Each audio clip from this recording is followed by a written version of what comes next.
Monseigneur, bonjour. Bonjour. Alors, Monseigneur, cette semaine, vous étiez à Lourdes pour l'Assemblée plénière des évêques. Il a été question notamment de la pédophilie, du synode des jeunes, de l'enseignement catholique, des séminaires et puis également de l'Europe. Vous nous ferez un écho de cette assemblée plénière.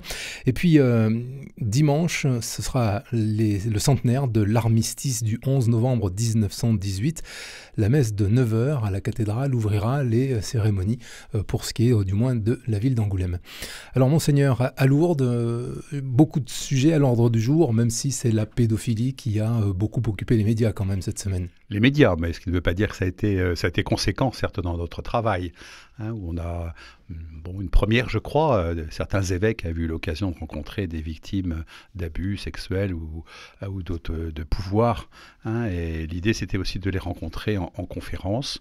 Donc il y a eu une après-midi un peu consacrée à cela, qui a permis à la fois de voir aussi la souffrance de ces personnes et puis de se poser la question aussi comment est-ce que l'Église s'implique dans l'accompagnement, dans la reconnaissance, l'accompagnement, une forme de réparation dans le sens de reprendre vie. Donc c'est un sujet important et qui a abouti à quelques directives très concrètes, comme la mise en place d'une commission indépendante qui permettra de voir depuis 1950 ce qui s'est réellement passé. Et puis également d'évaluer tout ce qui a été décidé depuis l'an 2000. Et il y a eu beaucoup de choses mises en place pour voir si c'est suffisant, cohérent. Et donc l'idée, c'était vraiment de prendre notre responsabilité davantage dans ce drame qui est dans l'Église. Localement, Monseigneur, vous avez décrété des journées de jeûne ?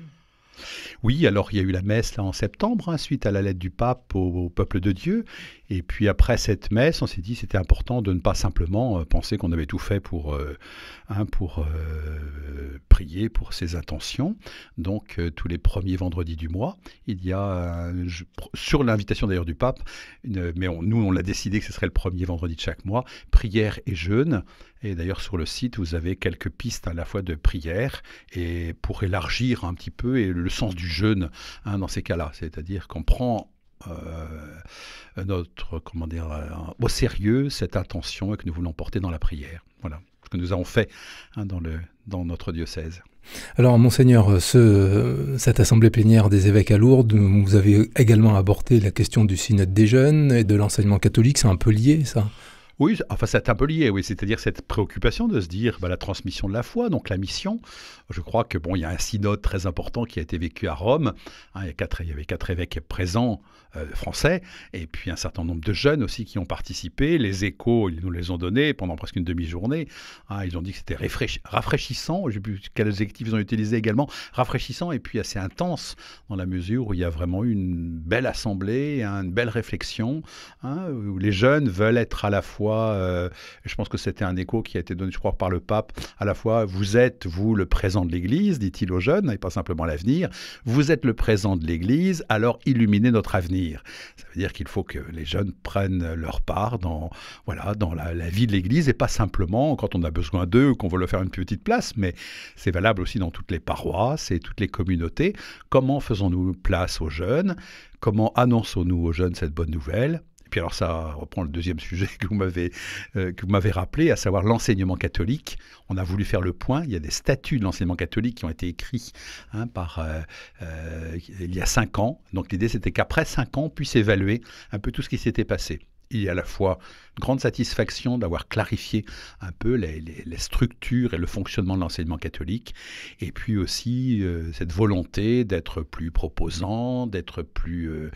comment est-ce que nous allons rester présents dans le milieu rural, alors qu'il y a une attirance dans les grands centres urbains. Et puis qu'en même temps, il y a des impératifs aussi économiques à la fois pour l'enseignement privé comme pour l'enseignement public, avec des diminutions de postes, comment il faut gérer tout cela. Et puis aussi un grand souci, je crois aussi, c'est la dimension pastorale.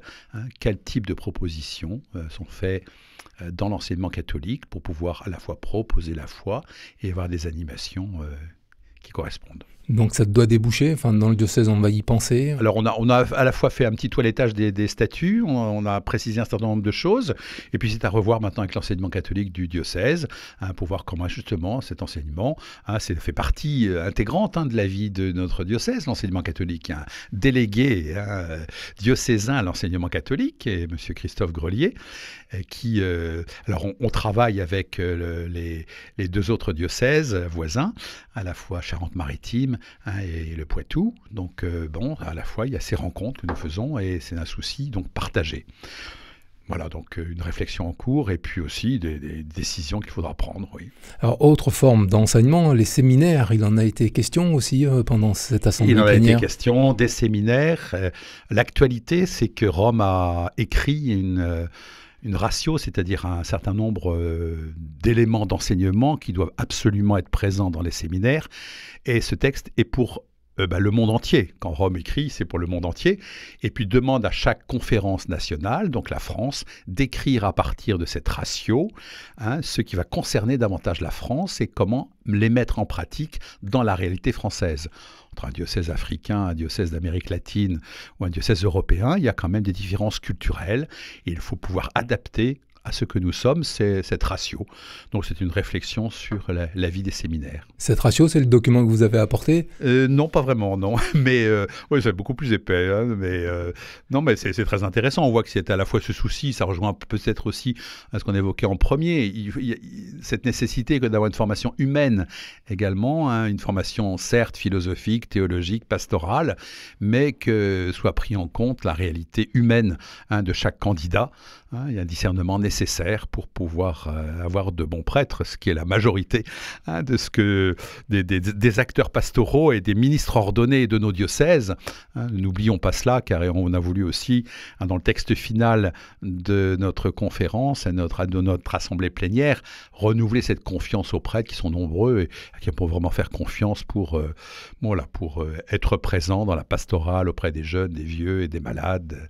Voilà, donc c'est un sujet important. Alors, Monseigneur, lors de cette assemblée plénière, il a été question d'un autre thème qui rejoint peut-être aussi la suite de cette émission, puisque vous avez parlé de l'Europe où les extrémistes montent un peu partout, et puis il y a cet armistice du 11 novembre 1918 qui s'annonce sur les guerres mondiales. Enfin, il y a une inquiétude européenne.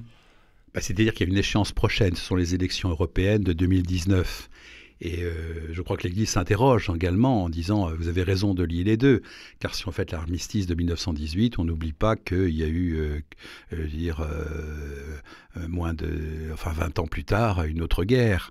Et suite à cette guerre, il y a eu la construction européenne qui est née de ce désir, non pas simplement de s'unir parce qu'on s'aimait bien, mais de vouloir réconcilier deux ennemis, la France et l'Allemagne, en abattant des frontières, en travaillant ensemble, en voyant la nécessité que de se rencontrer pour se parler. C'est comme ça qu'est née l'Europe. Et je crois qu'on a eu la chance de pouvoir vraiment une très belles interventions, à la fois de l'ancien premier ministre italien, et puis aussi un théologien qui est à la Comessé, parce que les églises et les grandes religions sont présentes dans les institutions européennes, et pour nous faire réfléchir sur qu'est-ce que l'Europe, qu'est-ce que nous voulons. Alors parfois on dit ce sont des lourdeurs administratives, c'est des complications, c'est des règlements, certes, mais il y a quand même un esprit qui est donné, et puis il y a la mondialisation, il y a quand même aussi des pays forts contre lesquels, enfin pas contre lesquels justement, mais avec lesquels il faut exister. Donc je crois que c'est un débat très intéressant, très important, et qu'il faut à la fois certes trouver son intérêt personnel, faut pas nier, mais sans égoïsme et sans renfermement. Quand on voit par exemple l'affaire des migrants, on pourrait dire l'Europe ne prend pas ses responsabilités, et l'Europe répond mais les pays ne prennent pas leurs responsabilités, alors que les directives européennes laissaient libre chaque pays. Donc voilà, c'est ce débat que je crois est très important, et quand on est chrétien, on ne peut pas se désintéresser, parce qu'il me semble que la paix est à ce prix. Qu'on puisse, est-ce qu'on va remettre des frontières, est-ce qu'on va remettre des murs, ou est-ce qu'on va se construire quelque chose où il y a une libre circulation des personnes, à certaines conditions, certes, mais je crois que vraiment, c'est un sujet qui doit occuper la réflexion des chrétiens cette année. Alors, le 11 novembre, c'est ce dimanche, à 9 heures, à la cathédrale, il y aura une messe qui ouvrira les cérémonies d'hommage. Oui, parce que alors ça sera un peu partout, suivant les lieux. Je ne sais pas ce qui se passe à Cognac, à Barbezieux, Ruffec. Angoulême, il y a la foi un certain nombre de rassemblements. J'invite vraiment les chrétiens. C'est une manière aussi de s'intéresser à l'actualité, de repérer dans leur doyenné s'il y a une messe plus particulièrement ouverte aux anciens combattants. C'est ce qui se passe à Angoulême. À 9 heures, il y a la messe à la cathédrale. Il y aura un certain nombre, certainement, d'élus, de représentants de l'État, de représentants des armées. Et je crois que vraiment les chrétiens doivent privilégier cette messe-là et être également présents au monument aux morts, ce qui n'est pas si fréquent peut-être, mais je pense que c'est une manière à la fois d'honorer, de célébrer l'armistice, la paix, mais aussi d'honorer tous ceux qui ont donné leur vie. C'est quand même très, je sais pas, moi je suis toujours impressionné quand je vais c'est souvent lié aux églises, pas loin les cimetières, mais même à l'intérieur des églises. Je sais pas, je repense à ce mur à Cognac, là, il y a toute la liste de tous ceux qui ont donné leur vie au cours des dernières guerres. C'est quand même impressionnant. Et donc à Angoulême, il va y avoir aussi, c'est quoi, 1400 1336. Merci, qui vont être rajoutés parce que ils ont donné leur vie pour la paix. Et je veux dire, la paix, n'oublions pas, il faut pas oublier les guerres parce que c'est comme ça qu'on construit la paix.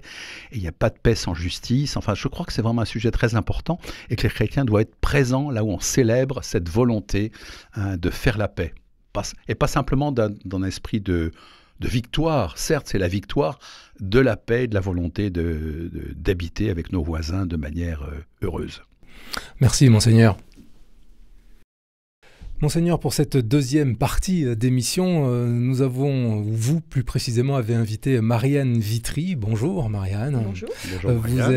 Vous êtes conseillère épiscopale, qui vous a confié la réflexion sur l'évolution du service de la catéchèse en un service diocésain de la pastorale des jeunes familles.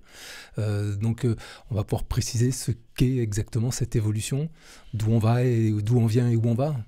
Oui, alors plus précisément, c'est le service diocésain de la pastorale catéchétique qui nous a présenté, il y a de ça plus d'un an, ce projet de la pastorale des jeunes familles, projet qui provient d'une réflexion interne au service, de comprendre mieux les besoins des jeunes familles d'aujourd'hui, comprendre que les enfants qui nous sont confiés pour la catéchèse ou pour des demandes sacramentelles, en réalité ne sont pas isolés de leur famille et qu'il y a un réel besoin, un réel désir des familles d'un accompagnement dans le mystère de l'Église et du Christ.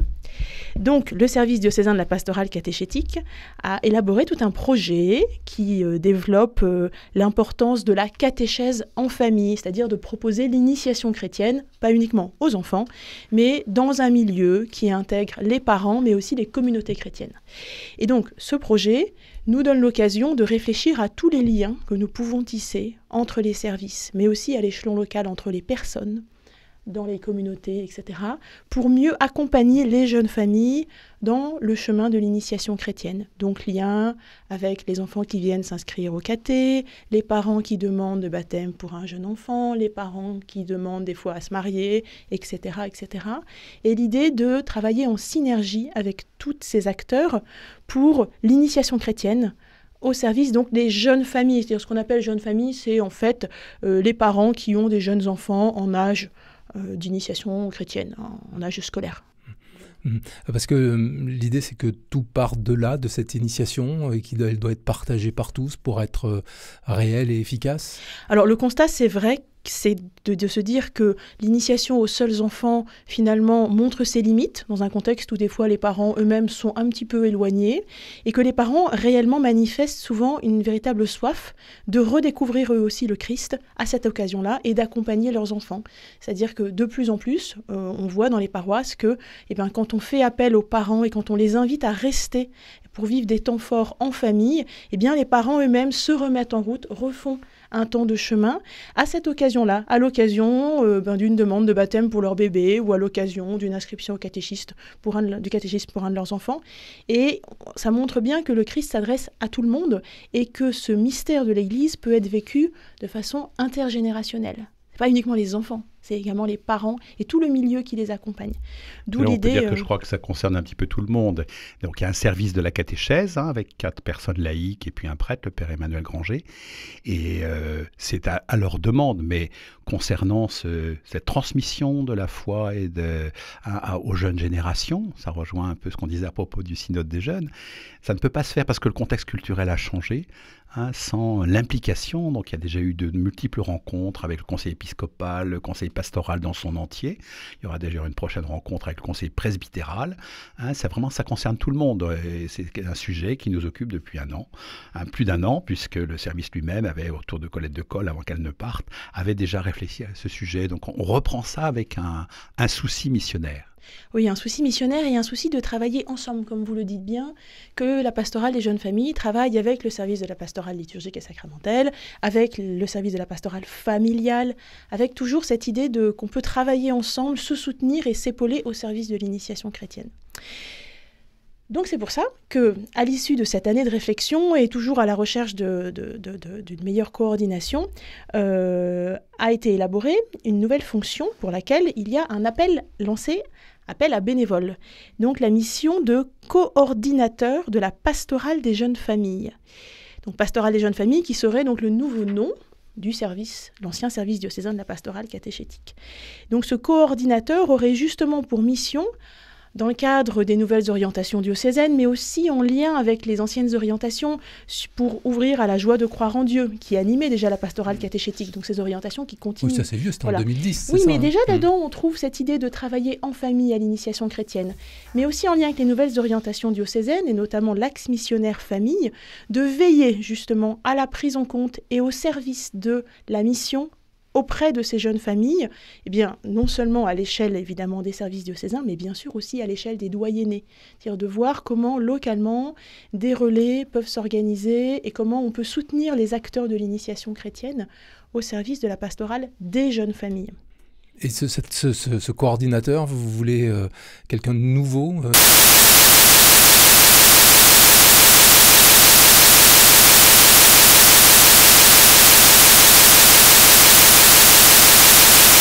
Voilà, il y a à la fois ce rôle de responsable à la fois comme d'un service, l'annonce de la foi dans le cadre de l'annonce faite aux enfants, et puis ce lien, comme vient nous le dire Marianne, avec les autres services. Mais donc c'est à la fois un rôle de coordinateur et puis donc c'est un rôle missionnaire, important, que de vouloir à la fois, manager ce service et puis ensuite d'être en passerelle avec les autres. C'est vrai que comme c'est une mission bénévole, ça peut aussi concerner une personne qui n'a pas encore aujourd'hui de charge bénévole trop importante dans une paroisse ou dans une communauté. Ce serait d'ailleurs préférable parce que c'est une mission qui, à titre bénévole, peut être occupée à part entière. Et c'est une mission pour laquelle on recherche une personne qui a surtout le goût de la mission, le goût du service et la passion des familles, et des jeunes familles en particulier. Mission pour laquelle, si cette personne-là n'est pas formée, on peut proposer une formation sous réserve d'un engagement bénévole pendant au moins 3 ans, une formation qui lui permettrait elle aussi de mieux mettre en perspective qu'est-ce que c'est que l'action pastorale au service des jeunes familles, qu'est-ce que c'est que l'initiation chrétienne, et donc de mettre ses compétences au service de la mission auprès des jeunes familles, mais également elle de pouvoir grandir en compétences par cette formation pour ce service bénévole. Et donc je précise que les personnes qui sont intéressées peuvent déposer leur candidature et que la fiche de mission qui décrit précisément ce que c'est que la fonction coordinateur de la pastorale des jeunes familles, les principales missions et puis le profil recherché, cette fiche de mission est sur le site internet du diocèse, angoulême.catholique.fr. Voilà, dans la rubrique « Au service de tous », au niveau des appels à bénévoles. Et vous avez cette fiche de mission qui est très précise et on peut envoyer les candidatures à l'adresse bénévolat@diocèse.fr. Diocèse DIO et 16 en chiffres. Oui, voilà. Alors 226 rue de Bordeaux, à Angoulême. Tout simplement, par courrier. Également. Voilà. Alors, la mise en place de cette pastorale des jeunes familles va se faire de toute façon progressivement, parce qu'il n'est pas question de rebuter les familles en les impliquant directement dans le catéchisme pour leurs enfants. Ça se fait déjà. Il y a déjà de nombreuses paroisses où ça se fait déjà, où déjà les parents sont, comme le dit le pape dans Amoris Laetitia, les parents sont sujets de l'initiation chrétienne. C'est-à-dire les parents sont considérés comme des acteurs à part entière. C'est-à-dire qu'on leur fait confiance. Ils ne viennent pas juste pour déposer leurs enfants comme à un service et puis repartir. Ils sont invités aux réunions, ils sont invités à se nourrir eux-mêmes de la parole de Dieu entre parents, avant ensuite d'imaginer ce qu'ils vont en faire avec les enfants en séance. Ils sont invités à rester, à vivre avec leurs enfants ces temps qui sont des temps conviviaux, des temps de rencontre, des temps aussi de partage. Vous savez, quand on est parent, on n'a pas toujours le temps de vivre du temps gratuit avec ses enfants, quand on travaille, etc. Donc c'est aussi des temps dont les parents savourent aussi, ce temps d'être avec le Christ, ensemble, en famille. Et ça se vit, ça se vit déjà dans quelques paroisses. Oui, je peux dire que par exemple dans des lettres de demande de confirmation que j'ai pu recevoir de la part d'adultes, c'est arrivé plusieurs fois que les personnes signalent « j'ai emmené mon enfant à la catéchèse » ou à l'occasion de la préparation de la première communion, ça a été pour moi l'occasion de reprendre pied dans l'église, de reprendre et d'avoir de développer un peu ce qu'elle avait déjà reçu. Mais on voit bien qu'il y a cette interaction, à la fois les parents peuvent conduire leurs enfants au catéchisme et les enfants eux-mêmes, par leurs témoignages et puis aussi par les questions qu'ils peuvent peut-être poser à la maison, suscitent de la part des parents une réponse qui soit correcte et qui les font aussi grandir dans leur foi.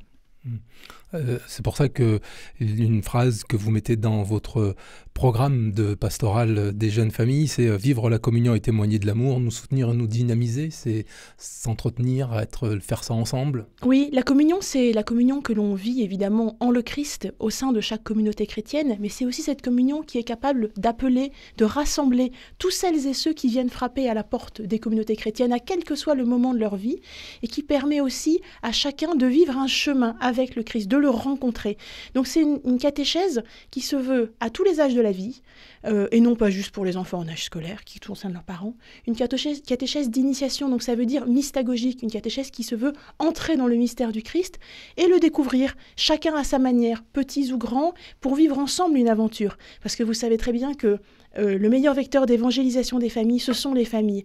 Une famille évangélisée évangélise les autres familles. Et pour qu'une famille soit évangélisatrice, il faut qu'à la maison on puisse discuter du Christ, il faut qu'on puisse discuter de la foi. Et pour cela, il faut justement que ça ne soit pas qu'une affaire d'enfants, la catéchèse.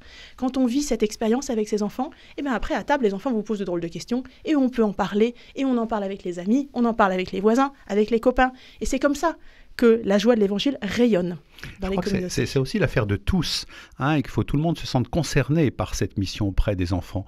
Je pense en particulier aux communautés chrétiennes également, à qui on peut poser la question, comment est-ce que vous accueillez lorsqu'il y a des familles qui arrivent avec des enfants, ces enfants dans la communauté chrétienne, dans la célébration eucharistique? Quelles sont les propositions qui sont faites pour que, il y ait des temps, de la parole spécifique aux enfants? Ça, c'est vraiment un souci de tous et c'est ce qu'on voudrait vraiment faire passer, à savoir la catéchèse ne peut pas être aujourd'hui simplement quelque chose de spécialisé avec 1 heure par semaine où on accueille les enfants. Non, c'est vraiment dans un grand élan missionnaire qui concerne tout le monde. Alors, c'est ce qu'on essaye de faire, pas simplement au niveau des conseils, mais je dis au niveau de la base, dans les communautés paroissiales, comment est-ce qu'on accueille, comment est-ce qu'on a le souci de faire passer ça aux enfants. Il y a quelques semaines avaient lieu les journées des catéchistes, les rencontres des catéchistes à Rome. Cette idée d'évolution du service diocésain de la catéchétique avait été évoquée ou pas ? Alors, le service diocésain de la pastorale catéchétique vit déjà cette évolution. C'est elles qui nous l'ont proposée. Donc ça veut dire que d'ores et déjà, dans tous les temps de récollection qu'elles proposent aux catéchistes, elles sont déjà dans cette démarche de catéchèse en famille. Simplement, ça nécessite des outils nouveaux parce qu'on ne s'adresse pas à des parents comme on s'adresse à des enfants. Ça nécessite aussi une forme de décentrement de la catéchèse qui est beaucoup moins scolaire, qui devient plus mystagogique, d'où ces formations sur le retour dans les pas de Saint-Pierre, le retour de Rome, c'est-à-dire d'entrer dans le mystère du Christ, de vivre l'expérience de rentrer dans le mystère du Christ à la manière des apôtres, parce que ces catéchistes sont convaincus qu'en devenant disciples missionnaires, c'est comme ça que nous évangélisons. Donc déjà, ce service a amorcé cette mutation. Simplement, aujourd'hui, il y aurait vraiment besoin de quelqu'un qui soit capable de coordonner toutes ces initiatives et d'impulser quelque chose. Parce que les personnes qui sont membres de cette équipe sont déjà bien engagées dans leur doyenné, ils ne peuvent pas assurer tout le fonctionnement du service à elle toute seule. Alors il y a un appel effectivement pour ce coordinateur ou cette coordinatrice, et puis un appel aussi pour des personnes, je dirais, bénévoles dans leur paroisse qui auraient ce souci d'être localement ces personnes référentes. Je pense que là, on parlait tout à l'heure de l'Assemblée plénière des évêques, je pense que c'est partagé par tous, et l'écho de ce congrès pour les catéchistes à Rome montre bien cette importance de cette réflexion, et il nous faut créer et inventer de nouvelles manières, à la fois d'avoir un enseignement solide pour les enfants, mais qui soit aussi étayé par une expérience spirituelle qui est une expérience de famille. Il y a la famille, papa, maman et les enfants, et puis d'autres types de familles. Et puis également cette famille que doit être une église. L'Église qui prend soin effectivement de ses enfants.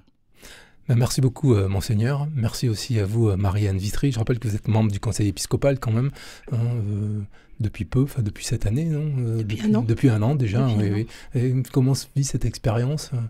Cette expérience se vit très bien. C'est une expérience de vie d'église où nous travaillons au service de la mission de l'Église dans une collaboration prêtres, laïcs, hommes et femmes. Je pense que c'est une vraie expérience d'église. Et c'est une expérience, je pense, qui nous fait sentir aussi ce à quoi nous sommes appelés comme baptisés. Et je pense que c'est une expérience qui s'inscrit presque avec un an d'avance dans la lettre du pape François, de se dire la participation de tous les baptisés à la construction de l'Église. Eh bien, c'est ce que nous vivons dans le Conseil épiscopal de Monseigneur Gosselin. Merci beaucoup. Merci. Merci à vous.